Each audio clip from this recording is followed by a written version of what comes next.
हाँ। हमारा वोट कांग्रेस का है बाबूजी। अच्छा। बीजेपी बाबले तो एक जुमला झूठ की पार्टी है। पीएम के पद पे तो मोदी को देखना चाहते हैं और उत्तर प्रदेश में हमेशा नहीं चाहते। तो 2022 का चुनाव नजदीक है, इस बार किसको वोट करेंगे? है हम। हाँ। हमारा वोट कांग्रेस का है बाबूजी। अच्छा, ये ताऊ से बात जरूर करेंगे भाई, ये कांग्रेस वाले हैं।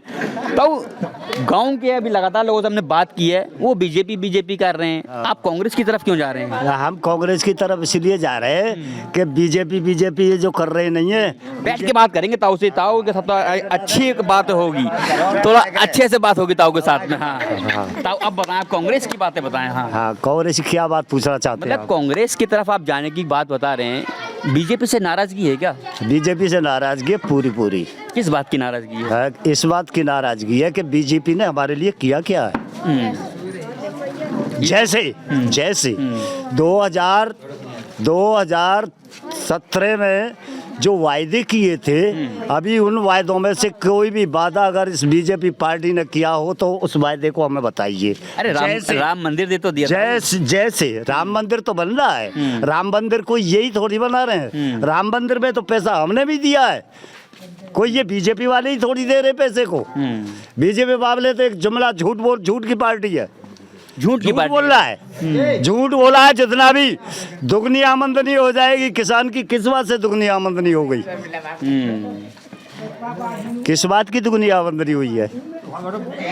कोई भी दुगनी आमदनी नहीं हुई। ये हमारे खेतन में रात दिन जो हमारे लाल बहादुर शास्त्री नेता हुए, पीएम हुए भारत के, उन्होंने एक नारा दिया था कि जय जवान और जय किसान। आज वो नारा साकार हो रहा है। कैसे हो रहा है? जवान तो सीमा पे पड़ा है बर्फ में और किसान अपने खेत में पड़ा है बर्फ में। क्योंकि हमारी ही गाय, आज योगी जी ने अपने नाम की गाय रख ली। योगी जी कहते हैं कि गाय हमारी हैं सब, इन गायों को मत हटाओ खेतों में से। आज किसान इतना परेशान है कि रात भर खेत में घूमता है।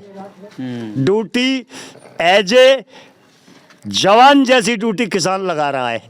24 घंटे में 20 घंटे काम करता है किसान, 4 घंटे सोता है, 4 घंटे आराम। तो इस किसान के लिए क्या किया? विद्युत बिल 600 रुपये का बिल देते थे हम, आज प्रत्येक उपभोक्ता का बिल लखनऊ में बैठ के तिगुना कर दिया गया। क्यों? घर का बिल 1-1 किलोवाट का था, 38 साल से घरेलू बिल के उपभोक्ता है, आज 2-2 किलोवाट का बिल है। बिल का मतलब बड़ा बाट बढ़ा दिया। हाँ, 1 वाट और बढ़ा दिया गया। अब तो बिल हाफ कर दिया। अब तो ताऊ बीजेपी ने हाफ कहाँ कर दिया है? अब एक बात सुनिए, आज 1800 रुपए का ट्यूबवेल का बिल दे रहे हम। 600 रुपये और 1800 रुपये में कितना डिफरेंस है? अब वो कहते हैं कि हमने 50% कर दिया, तो 9 से तो अब भी देना है हमें। 9 से तो आज भी देना है। मतलब दिमाग फिर चला दिया उन्होंने। अरे अपने घर बैठे बिना उपभोक्ता को किसी भी सूचना दिए हुए लखनऊ में बैठ के किसान के लिए ऐसा कर दिया बिल। अच्छा ताऊ, हमारी तरह से नहीं। आज अब महंगाई चरम सीमा पे है, बेरोजगारी, ये कितने बच्चे घूम रहे हैं आप देख रहे हैं, इनके लिए क्या रोजगार है? ये भी पढ़े लिखे हैं, ये कोई अनपढ़ नहीं है जितने भी घूम रहे हैं। ठीक है, इनके लिए क्या रोजगार है? क्या रोजगार दिया? क्या इनके लिए क्या मिला? ये हमारे ही बच्चे हैं, ये किसी और के तो है नहीं। अच्छा पहले आपका नाम जानेंगे ताऊ। पर नाम हमारा क्या जानेंगे? नाम मत पूछो, नाम पूछोगे तो फिर काम खराब है। ताऊ नाम बताने से थोड़ा कह रहे हैं कि काम खराब हो जाएगा, लेकिन जवाब बड़े अच्छे हैं ताऊ के पास। मैं बताऊँ आपको, नाम भी बता दूंगा, नाम बताने में कोई परेशानी नहीं है भाई। बात ये है कि कोई भी सरकार आए, पब्लिक को क्या चाहिए? पब्लिक को चाहिए कि जो बेनिफिट उसे मिलना है उसे वो मिले। जिस गांव का वोटर 2000 रुपये है, 2000 वोटर है जिस गांव का, उस गांव के लिए जो पीछे सरकार ने दिया, 1 वर्ष में 1 करोड़ रुपया दिया जाता है और 5 वर्ष में 5 करोड़ रुपया हो गया। अभी पीछे विधानसभा वो ये ग्राम पंचायत चुनाव हुआ है, तो क्या इस गांव में 5 वर्ष में 5 करोड़ रुपया मिला इस गांव के लिए?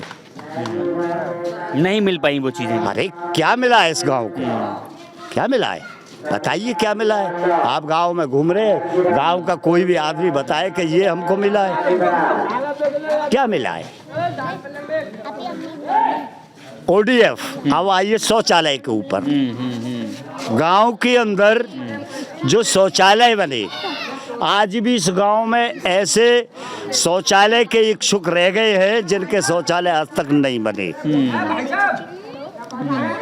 जब नहीं बने और गांव क्या पूरा यूपी ODF हो गया, तो बिना बने कैसे हो गया? यहाँ भी धांधलेबाजी है। कैसे हुआ?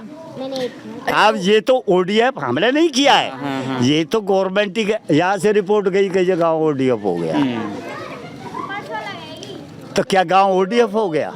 अच्छा ताऊ, आपसे एक मोटे मोटे 2-3 सवाल करेंगे खाली आपसे हम। पहला सवाल ये है, बीजेपी कहती है कि गुंडागर्दी हमने खत्म कर दी है, हुई गुंडागर्दी खत्म? ठीक है, सुनिए, ये कहते हैं कि गुंडागिरी हमने खत्म कर दी। अब गुंडागिरी हम कैसे खत्म मान लें? आज हम देखते हैं हाथरस कांड, हाथरस में उस दलित की बेटी के साथ क्या हुआ? भाई हाथरस कांड को भी देखिए, ये हो गई गुंडागिरी खत्म। हमारी जो बेटियां, बहनें, बहुएं और सुरक्षित हो गई? नहीं है सुरक्षित, मतलब अरे देखो कहाँ से सुरक्षित मान ले हम, और कहाँ से सुरक्षित मान ले बताओ। अच्छा एक सवाल और ताऊ आपसे। हाँ, सरकार कहती है कि हमने 4.5 लाख से ज़्यादा नौकरियां युवाओं को दी हैं, क्या युवा को नौकरी मिली, रोजगार मिला, नहीं मिला? अब मिलता तो ये रोजगार यार, ये युवा क्यों घूम रहे होते? ये तो आपका युवा तो कह रहा है कि हाँ भाई ठीक है, सबरे युवा ही हैं, ये सब पढ़े लिखे हैं, ये कोई अनपढ़ नहीं है इनमें, सब पढ़े लिखे हैं। तो इन युवाओं से एक बार पूछ लें क्या? सारे पढ़े लिखे जितने भी बैठे हैं। नहीं मिला रोजगार? हाँ, अरे रोजगार मिलता तो यहाँ क्या बैठे होते, फिर तो रोजगार से लगे हुए होते। बेरोजगारी है पूरी बाबूजी। अच्छा बीजेपी कहती है कि सबका साथ, सबका विकास और सबका विश्वास। अब हमारी बात सुन लीजिए, पूरी बात पूछना चाहते हैं हम सरकार में PM के पद पे तो मोदी को देखना चाहते हैं, और उत्तर प्रदेश में हमेशा नहीं चाहते, योगी को नहीं चाहते हैं? नहीं। अच्छा मतलब आपका कहना है कि आप प्रदेश में योगी नहीं चाहते हो, हाँ। लेकिन देश में मोदी चाहते हैं। मोदी चाहते हैं? हाँ, मोदी को चाहते हैं क्योंकि उनका काम जो वो बिल्कुल फिट है। अच्छा, बढ़िया वाला फिट है। कांग्रेस वहाँ से अच्छा तो है। फिट है, यहाँ तक आते आते सारा अनफिट है। या तो उनके नेता गड़बड़ी कर रहे हो, जो यहाँ चुन के आए हैं। आज तक हमारे यहाँ से जो सांसद चुने गए भोलानाथ, डॉक्टर भोला सिंह, इस गांव की तो उन्होंने शकल की तो चलेका ये भी आके नहीं देखा कि इसमें गांव में हो क्या रहा है। इस बात की भी नाराजगी है? अरे नाराजगी तो पूरी होती है। हमने वोट दे दिया और आप हमारे पास नहीं आएंगे, आज पूछने के लिए आप आ रहे हैं, कल हमारे पास नहीं आए तो हम तो आपके पास जा नहीं रहे, आपको ही आना पड़ेगा हमारे पास। तो अच्छा ताऊ एक सवाल, आप तो कांग्रेस के बड़े अच्छी बातें बता रहे हैं हमें। प्रियंका गांधी ने एक नारा दिया, पहले उन्होंने कहा कि हम 40% जो सीटें हैं वो महिलाओं को देंगे, ठीक है।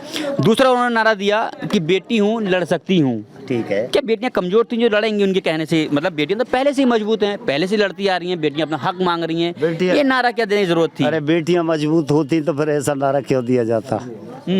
ये भी आप सोचें, जब बेटियां मजबूत होती तो वो ऐसे कैसे कहती कि मैं बेटी हूँ और मैं लड़ सकती हूँ, अगर मजबूत होती तो जिस तरह का नारा दिया है, क्या महिलाएं बेटियां आएंगी उनकी तरफ? इस बात को मैं पाऊंगा भाई। अच्छा। कि महिलाएं बेटियां, मेरे पास कोई जिम्मेदारी मैं वोट रहा है इसमें सबके लिए करके देता हूँ कि गया को देखो और गया के देखो।